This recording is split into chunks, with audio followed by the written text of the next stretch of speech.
Il y a fort longtemps vivaient en Chine deux frères. Wang, l'aîné, était le plus fort et maltraitait sans cesse son cadet.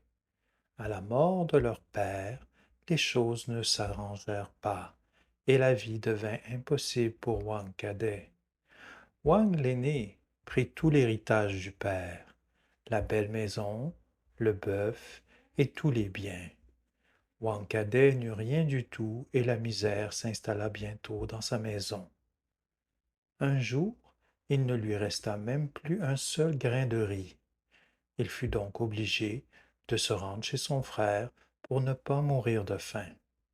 Arrivé sur place, il le salua et lui dit: Frère aîné, prête-moi un peu de riz. Mais son frère, qui était très avare, refusa tout de suite de l'aider et le cadet repartit bredouille. Ne sachant que faire, Wang cadet s'en alla pêcher au bord de la mer Jaune. La chance n'était pas de son côté, car il ne parvint pas à attraper le plus petit poisson. Il rentrait chez lui, les mains vides, la tête basse, le cœur lourd, quand soudain il aperçut une meule au milieu de la route.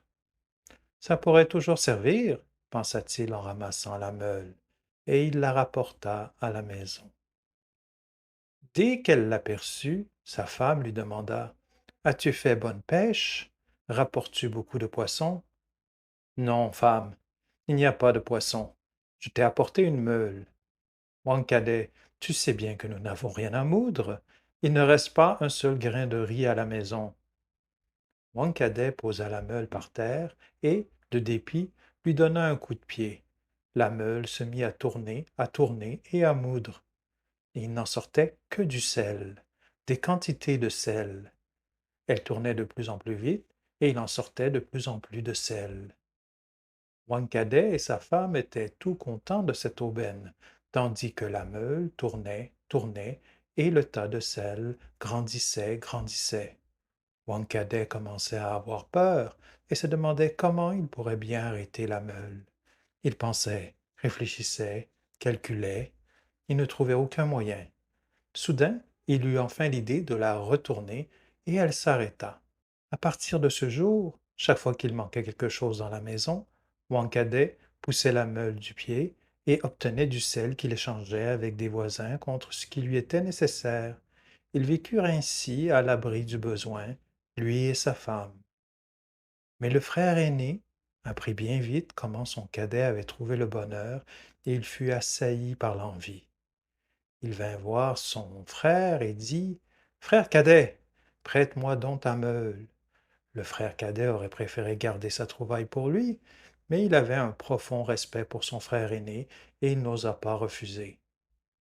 Wang l'aîné était tellement pressé d'emporter la meule que Wang cadet n'eut pas le temps de lui expliquer comment il fallait faire pour l'arrêter.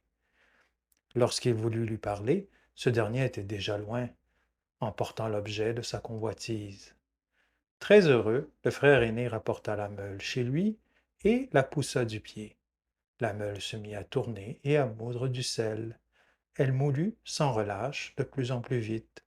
Le tas de sel grandissait, grandissait sans cesse.